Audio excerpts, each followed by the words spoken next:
Should be going live here shortly. Good morning, fellow Toastmasters and all of you potential Toastmasters out there. Welcome to the show. This is Wake Up with Toastmasters. I am your co-host, Distinguished Toastmaster Ken Richardson, and also your Program Quality Director. With me today is the ever lovely, always vivacious and vibrant so early in the morning, Distinguished Toastmaster and past District Director, Phyllis Trivy. Good morning, Phyllis. Good morning, Ken, and good morning to our public. I'm so happy that each one of you have joined us today. We're going to talk about the officers of your club. We're running late on getting officer training done. So if it hasn't been done, you only have 2 days, today and tomorrow. So check in with Ken and he'll find a place for you to get training for sure. Because we would like to have all of our officers trained 100%. So how are we doing on Facebook? Any comments? Well, thank you very much for asking. We do have a good morning from Vinod Goswami. Good morning, Vinod. And Jennifer Smith is joined us. So good morning to Jennifer. As Phyllis said, we're going to be talking a little bit about officers' roles, responsibilities, and trainings today because we are nearing the end of this training period. It actually ends tomorrow. August 31 is the last day that a club officer training can get you credit. So I thought this would be a good opportunity to remind folks of what those roles are and why training is so important. So let me pull up the latest version of the PowerPoint, if I may. Absolutely, a PowerPoint from Ken. You know, I only do this for Jennifer because I know she loves PowerPoints. So, okay. So we're going to start taking an overview of responsibilities, and it's always good to begin with who are we talking about? Well, we're talking about the executive committee of your club, the elected officers, and here they are. No surprise, this should be familiar to our audience and to everyone. The president, vice president of education, vice president of membership, vice president of public relations, secretary, treasurer, and sergeant at arms. These are your elected officers. And as we've discussed on this show in the past, sometimes officers hold more than one role. For example, I am a president of my club and also the VP of PR.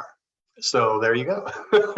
The only thing you cannot do, you cannot be, under new rules, president and treasurer simultaneously. That's too much concentration of power. So I often ask, well, what the heck does the executive committee do? Well, let's take a look at this. First of all, create a club budget. And I know people say, well, you know, we're so small. We don't really have much of a budget. We just have a few dollars in there that a few supplies and what have you. But the very process of sitting down and creating a budget leads right into the development of a club success plan. And that sort of helps you look at the year. Let's look at the year. And what do we want to accomplish this year? We want to strategize for success in the DCP, the Distinguished Club Program. So these three things, developing that budget, the club success plan, and the strategy, all tie together and give you the opportunity of putting together your year and how your club is going to function for the year. And I know that's easier said than done. Even in my own club, as club president, it's tough to get the officers together and simultaneously, even online, and get some of these things done. But this is sort of the ideal thing. And then create and oversee any other club committees that might be necessary. For example, suppose you want to have an open house. You might want to have a committee that plans the open house, or you might want to do a speech craft or some other special event that will be open to others. Then you might want to create a committee to do that. So we've looked at the officers and their primary duties. Let's start with the president and talk a little bit about what he or she does. Was there any other responsibility I should ask before we move forward, Phyllis, that I have it listed? Anything? Let me go back to that list and Well, get your. I've always heard that if you feed them, they will come. So if you're having a meeting at your house, tell them they're going to be snacks and drinks. Maybe you'll get them there quicker. Well, that's always good advice. Have them food, yes. But any other tasks that you think I'd put on here? One that I thought of a little later after this slide was to, as part of the plan, is to plan for contests. Yeah, that's just what I was going to talk about. Yeah. Is be sure that all of your members understand contests, how they work, and maybe a committee to help the members that are on the fence about really, whether they want to compete or not. Exactly. There's so many other jobs in a contest. It's not only the people that compete. Many, many hands are needed to put on a contest. So yes, they have to have one in their club, or it's best to have one in your club so you get the feel of what all is going on. But explaining the ballots, maybe you need a committee, maybe nobody's been in a contest before. If you're a new club, you might want a committee for that. Go over the program and the whole process. Yeah. This is a good task for your VPE. This is something good. Yeah, so that's something to learn. And it's also an opportunity to take a look at the district calendar. Because if you do, it's on our website, d115.org, and you can download the calendar. And when you do, you will see that the district convention, or district conference, I should say, is scheduled for May 6, 2023. So if you sort of go back from that, you'll see where we're probably going to be starting contests in January. Yeah. Okay, so the president sets the tone for the club. And I got a note from Jennifer. She loves my PowerPoint. So thank you, Jennifer. Anyway, sets the tone and provides supportive leadership. I always think that the president really needs to be the cheerleader. Whether it's a man or a woman, needs to be a cheerleader. They have to walk in there with some energy, and the energy has to go out throughout the whole room. And then they pull it back to themselves, to the other people. But if they walk in with a gloomy face, you got to be hopefully upbeat. Somebody else takes on the cheerleader role. And it's not on this one, maybe the next one, but you have to be diplomatic as well, because when issues arise that could lead to conflict, as president, your role is to smooth and calm the waters. So really, really lots of good transferable skills in this role. One of the more important is serve as base camp manager. And it's surprising to me, there are 3 people in a club who have access to base camp, and that's the president, the VPE, of course, probably the one who will be there the most time, and the secretary. And usually the task is pretty simple. If the VPE is out, and someone has requested completion of a level, you go in and approve it or not based on your knowledge of where they are in the path.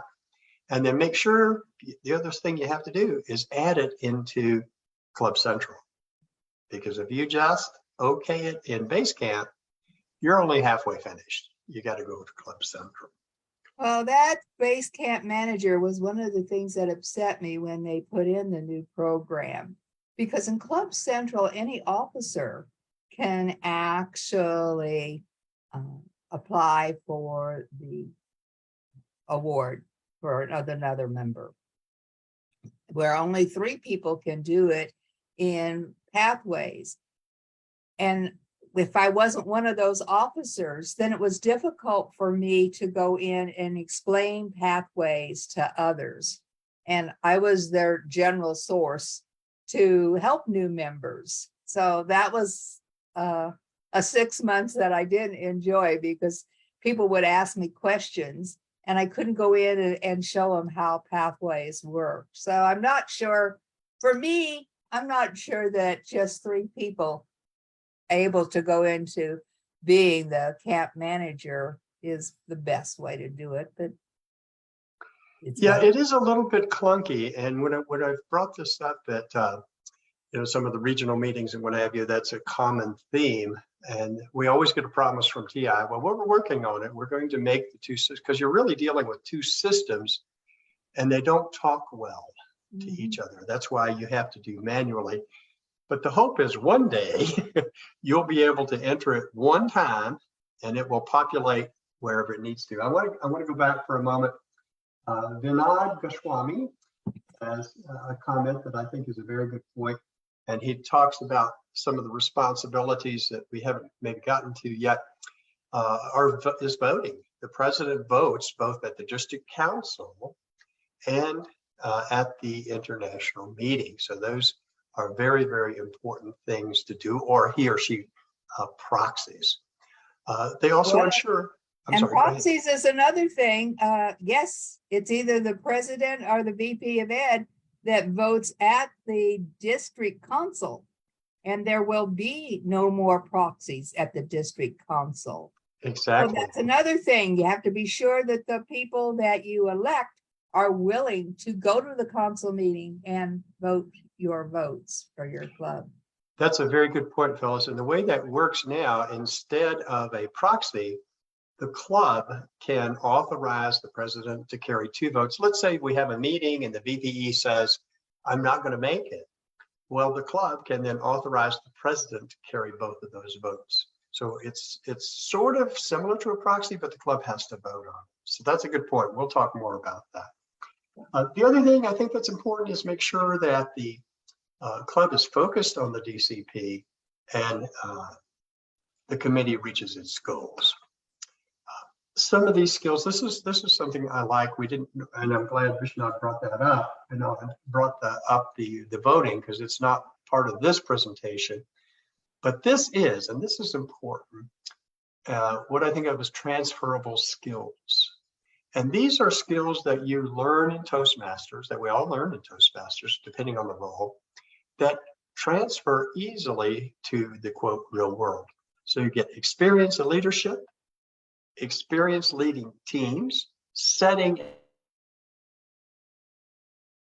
and meeting goals, motivating and coaching others, and then I would say also meeting deadlines, because you have to think about the deadlines that are inherent in the entire process. For example, the deadline we're talking about today is club officer trained by August 31 in the first period. Anything else we left out here? I think leading teams is a very important skill, because it's not the president that acts on everything.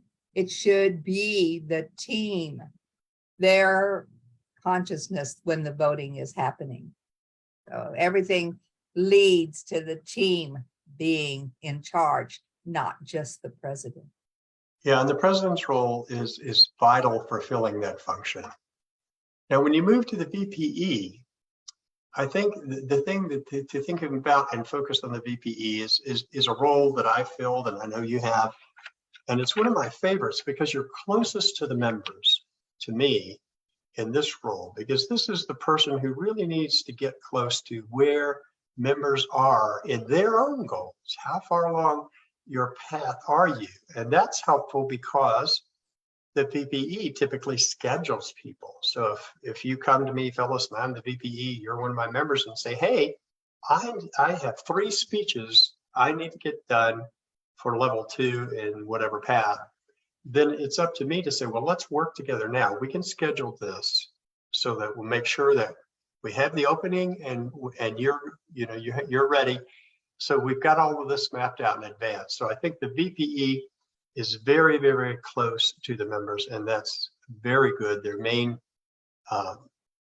task really is to get those schedules done, and also to assign mentors. I know you're big on mentors. I am too, and I think that it's important that new members coming into the club get a mentor that they can talk to and rely upon to answer their questions. And of course, we talked about the fact that the VPE is also the main member of the club who serves as Base Camp Manager.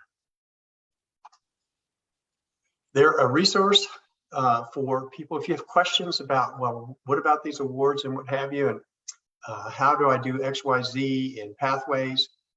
They are the source in the club. And the thing I always like to tell when I'm training VPEs or any officers is don't feel like you have to know everything. Nobody knows everything. It's perfectly okay to say, I'm not sure, but I'm going to research and get back to you. So if the question comes up, just say that. So, I'm not sure the answer, but I'm going to find out and then do it.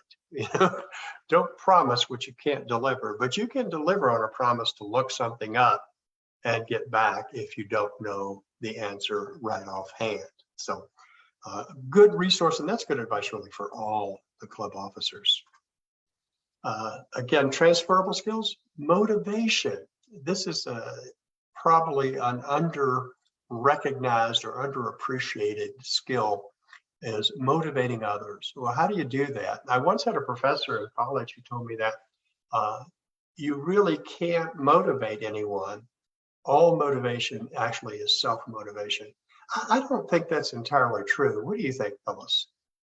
I don't think so either. I took on the mentorship just last night of a fellow mentor or member, and she's very well spoken, but for her, it's all self-talk that she can't do it.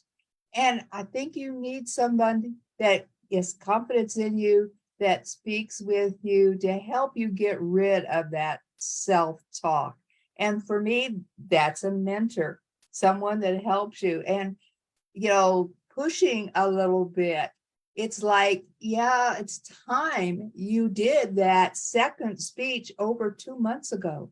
I think that it's time, before you forget what that speech was about and the evaluation that you got, we need to get that speech going. So it's kind of pushing along gently, but no, I don't think that it's all self-motivating. It's people talking to you and getting you to do it. We have one member that was never able to do table topics for more than 10 seconds. And now she's up to a full minute and 10 seconds, So each time she got more minutes or more seconds in, was congratulating. We were clapping and telling her what a great job she did. And that's motivation. And it helps you do more. I'm glad to hear you say that, because you're right. Many of us have this voice in our heads that is very negative and self-criticizing. And that's the narrative is, I can't do this, or I'm bad at this. And the motivation that you bring to the table as a fellow Toastmaster is in part overcoming that. So motivating others, setting and achieving goals, so important, organization and leadership. Now, Vice President of Membership promotes the club, and it's sort of like your advertising executive, but make sure that guests are welcome, provides them with information in the club. I know when I was BPM of my club, when we were meeting in person, I always made sure that I had guest packets available that included, like the Toastmaster magazine, the membership application, a couple of brochures, and that when we had a member or a guest, I would make sure they had it. They had my contact information, and then I would make sure I had theirs so I could send a follow-up. So the VPM is very, very important in growing your club. He or she also works with the Vice President of Public Relations and the Treasurer, VPPR, to help promote the club and any special events, and the Treasurer to make sure dues are in on time, because that's one of the DCB goals. Anything else about VPN, Phyllis? Well, I think that they're usually the person that sits with the guests, so that the guest has any questions during the meeting. They're there to help in all ways. And of course, get that application filled out. Absolutely. That's why it's important. They understand the price schedule and how to go about filling out the membership. Exactly, and it's actually on the newer applications. It's all prorated right there, so it's just check this box. When did they join? Okay, here's the dues. Transferable skills, sales. Now, this is something I never considered myself very good at sales.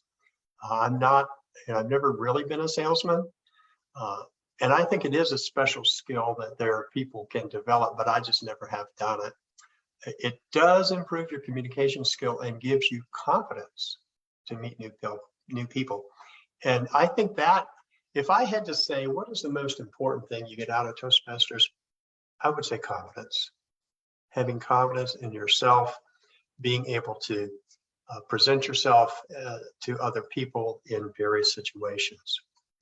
Now, the BPPR we've talked about, I know this is a role that I think Jennifer Smith, our immediate past PRM, is very, very fond of. And I'm not as good at it because I don't know that this is, we need to promote the club, not just through activities, but also through social marketing and social media. And that's one of my weaknesses. I know Facebook, I don't really know TikTok or Twitter or all those others, but it's a vital role to promote the club to the community at large, whether that be through social media or through, the local community. Now, not every BPPR does a newsletter. Some clubs, many clubs, my club does not have a newsletter. We have a district newsletter, but some clubs will have a newsletter. And again, as I mentioned, the media sites. How do you've been in Toastmasters 1 or 2 years, Phyllis. How do you think this role has changed over the years? It's definitely got to be social media. And I was just thinking about it. You're absolutely right. There are so many of us that have to fill roles where we don't understand how to go about using Twitter or Meetup. And there are so many more. So maybe I should suggest that you have an educational at the district conference where all of our members can learn how to use social media. Oh, okay. Our advantage. So that would be another recommendation there, is say I would go to such a course.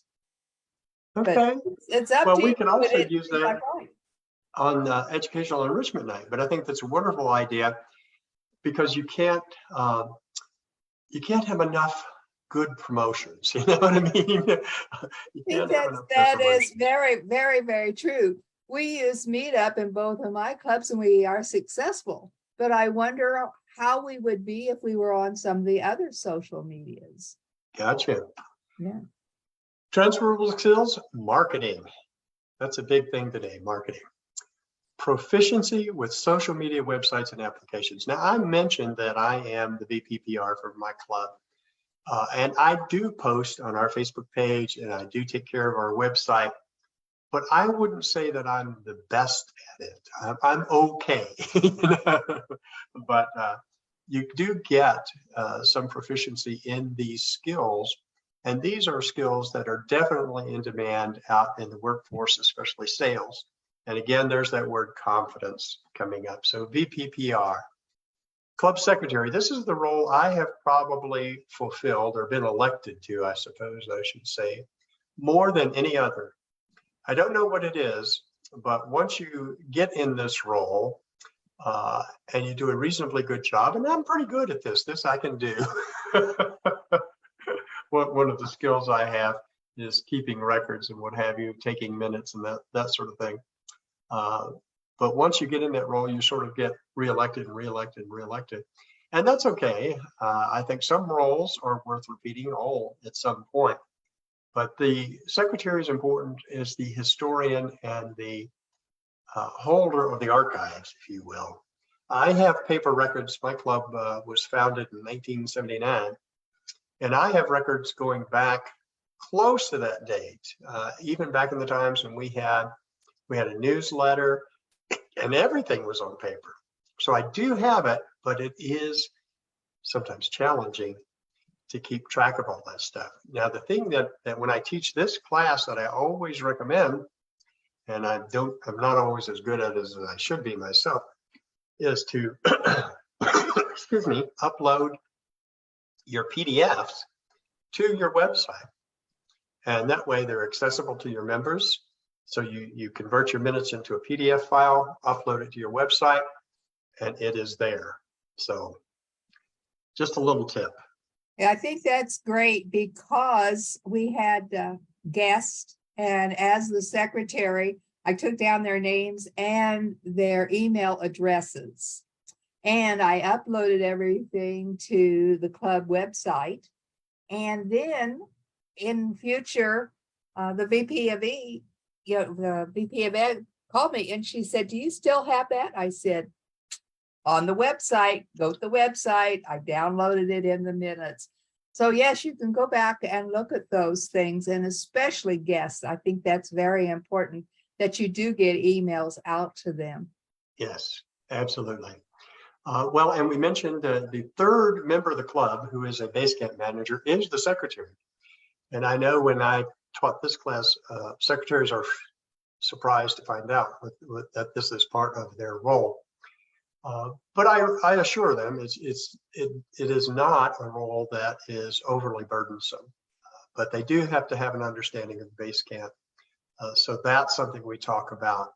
And then if they need additional training, we can do initial training just focused on how to be a Basecamp manager.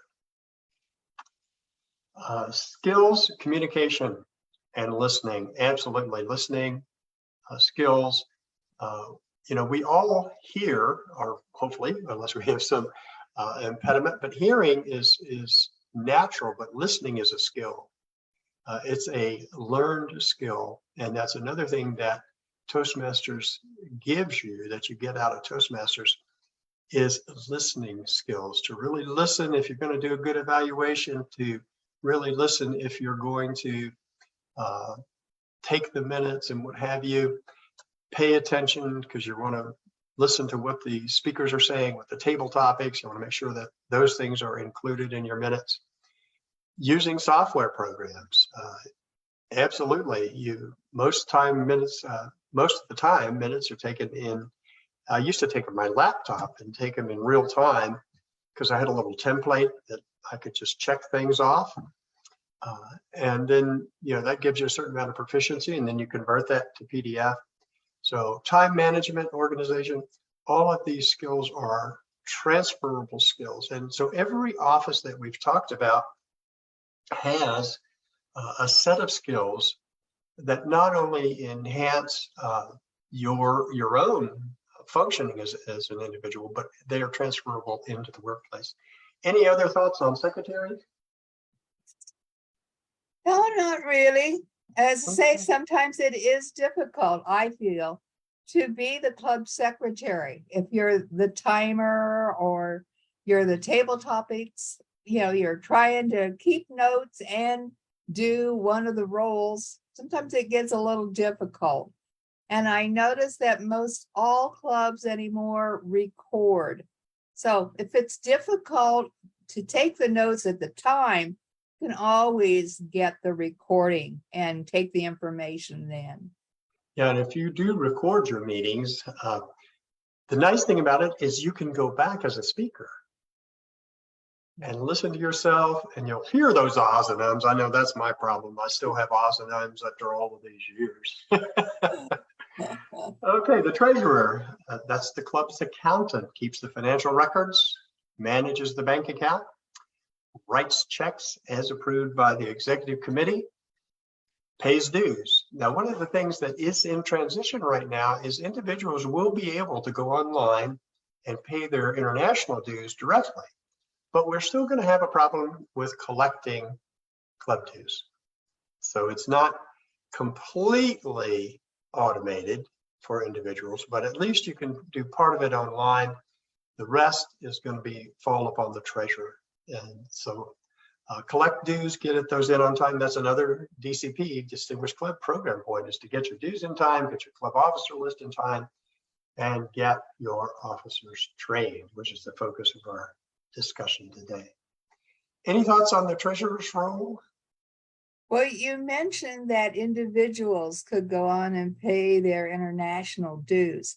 has that been, in the works? I mean, I know they've been talking about it for quite some time, but can it actually happen? I haven't heard that it's actually live yet. So I I haven't don't either. think so. I don't think it's live, but I do know that this is one of the things that was part of that big computer upgrade we just went through. So I will say it's that if coming. you're a club officer, any of the 7 can go in and pay their own dues with their own credit card. And that's always been in effect. But if you're not an officer, I don't believe that it has been into effect that you No, I think you're right. I don't think it's gone live yet. We'll get an announcement when it's live, but we know it's definitely coming. That they've assured us many times. So with the treasurers, those transferable skills, receiving and managing money, someone else's money, the club's money, budgeting, keeping records, and dispersing funds. Finally, the sergeant at arms. This is another role I used to play consistently and have taught several times. Responsible for the physical property. Now, when you're online, you don't have you don't any physical property. Yeah, it's all Zoom. But if you're hybrid, then you need to get there a little early, get the meeting set up, make sure the room is arranged properly. Where we used to meet live, that was one of the things when I was sergeant at arms. I'd always get there early because I never knew how the room was going to be, because this was a room that other people used. So I never knew what it was going to look like. Sometimes it was set up fine. Sometimes I had to rearrange things. So you want to get up there early, set it up, remove the property, make sure you create a good first impression with guests, set the tone. And then I don't have it on here, but make sure you put things back, leave the room in good shape. Maybe not as messy, because sometimes I'd walk into a mess and I would leave the room much better than when I found it. But pick up the trash, put the trash where it belongs, pick up all your materials, and that, because it's so hard to find a location for clubs to meet unless you're willing to pay, that I think you want to make sure you don't burn any bridges and you make a good impression wherever the meeting might be. Any other thoughts on that? Well, back in my day, we were always taught that the sergeant at arms was the first one to greet guests. And I think that probably, for me, that should go to membership. They should be there early. And if guests walk in, membership should be there to greet them, because usually the sergeant at arms is busy taking care of the room and making sure everything is good. Now, if the meeting has already started, then the sergeant at arms should be at the back of the room, wherever the door is, to greet guests that come in after the meeting has started. So kind of a little disbursement of rules and regulations and how it's done. But this is kind of what I've always recommended, is that this membership is there early to greet guests. I agree. And when it comes to transferable skills for this role, preparation and organization stand out in my mind, because you need to make sure you've got what you need for a meeting. I used to have backup word of the day in case the grammarian didn't come. And I had, those blank templates that you could fill out for all counter, for general evaluator, et cetera. And of course, extra membership applications. We had electric light box for the timer. I would bring backup cards in case, a bulb blew out or something, So the organization preparation, very, very important. So that kind of is the end of this presentation. So I'm going to stop sharing now. So that we're a little bit over time. But just to wrap up for our viewers, we decided to take the day to review the club officer roles, talk about what the executive committee does, because we are at the end of the first period of training for ARC level officers. You have until tomorrow, the 31st is the last day. I suppose you could go to midnight, but I don't know of any training sessions that might be open, but there are still some training sessions. We have links. I think District 100 has a couple of sessions. And of course, District 3 has their on-demand program. So if you are looking for some training, just shoot me an email and we'll get it to you, or contact your area director. They have that information as well. Any final thoughts, fellas? That's it. Well, I want to Even if you've been trained 1,000,000 times, you're going to learn something new. I always do. Oh, me too. I always love going to those sessions, because part of the problem, part of the thing I like, especially with in person, is engaging with other officers and learning, the things that we don't put in the PowerPoint from those other officers. So I do want to thank our online guests, Zanala, and let's see, Jennifer. So we did have some online guests. I want to thank everybody else who didn't comment. I know you're out there. Thank you for joining us, and we will see you again, at least Phyllis and I. Phyllis will be back on Thursday with Scott, and we will be back together next Tuesday. So have a great day, everyone, and we will see you next time. Bye-bye. Bye.